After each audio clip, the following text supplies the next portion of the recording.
Alright, moving forward on the Viking II, I've checked the power transformers using a variac. I simply hook up to the secondaries. In this case I'm looking at the high voltage winding. All the transformers are fine in the transmitter. So now I need to move forward and changing out the filter caps, and we know we have an open resistor. Then I can check the power supplies with the tubes installed and see if we have DC voltage. I'm going to start with the filter caps. We also know that negative bias cap is wired incorrectly and there's a jumper that shouldn't be there, so I need to be able to check that choke. A lot of you have been asking me what brand of filter caps that I install in the Vikings. Here they are right here. These are Nishikans, the 22 microfarad 450s go in the place of this guy, and then I have the 22 at 160s that I put right on the socket of the 6AL5. After I finish up the filter caps, we need to change out this 20K resistor that's open. I have this beautiful GE new old stock resistor that's going to install in its place. I have the new filter caps installed and I've inserted those rectifier tubes, so in a minute we're going to check the negative 75 and the 350 volt DC supplies. Also installed a new high voltage cap. So this little assembly replaces C9. As we know, the original cap had leakage around the terminals. So I make these modules. This is actually the last one that I have in stock. This board is from military surplus, as well as this bracket. These are F&T caps. I have some parts on order. Hopefully have that in soon. Okay, we are ready to test the power supplies. I want to point out that when I do this, I disconnect the interstage transformer and the 350 volts from the audio preamp section. If one of these caps are bad, causing a short, it could damage the radio, and we sure don't want to take out the interstage transformer. Alright, it's time to test. So I'm bringing the transmitter up on a variac. I'm only going to bring it up enough to ensure that these power supplies are operating. I'm watching the current on my variac. In a second or so, we should start seeing voltage on that meter. So I'm around 70 volts applied right now. Here comes the 350 volt supply. So this obviously verifies that the 350 volts is present, our filter choke is good, and the rectifier tube is good. Now we'll move up to the negative 75 volt power supply. Now you see I only have negative 41, but I only have about 70 volts applied. I just want to verify the presence of the power supplies. My next step is to gut out the audio section. All the wax caps, resistors, everything goes. We're going to rebuild the audio preamp.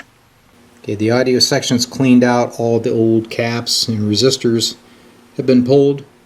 I removed all the solder and wiring from those tube pins, so now it's time to rewire. Since I did so many of these, I've developed a line diagram of this audio section, which I'll post here for your reference.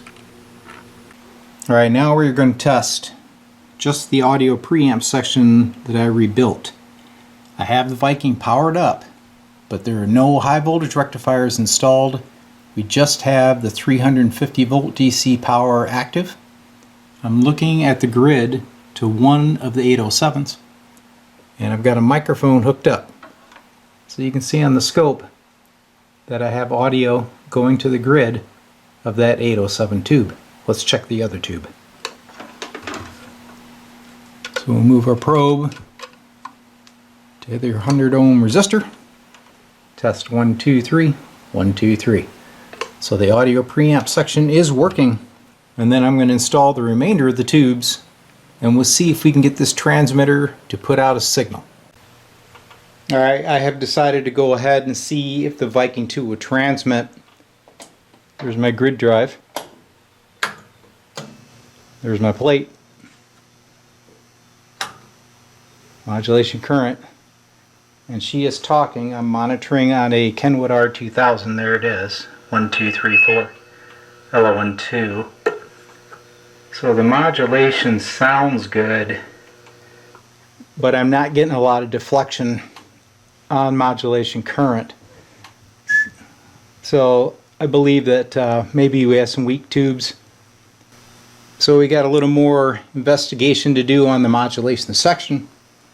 But the good news is the transmitter is up and running, and it's putting out approximately 110 watts on the 40 meter band. So that's very promising. So I was able to resolve the low modulation problem with the audio section. It turned out that the ground side of the pot actually had a loose connection. So resoldering that took care of the problem. You see, I have landed a D-Lab K1 push-to-talk module. We're going to be wiring that up and removing this other push-to-talk system, which does operate. And this is a 12-volt relay. The guy used a voltage doubler off of the filament circuits. That's pretty much how my module operates. But the customer wants this removed, clean things up, and go with the K1.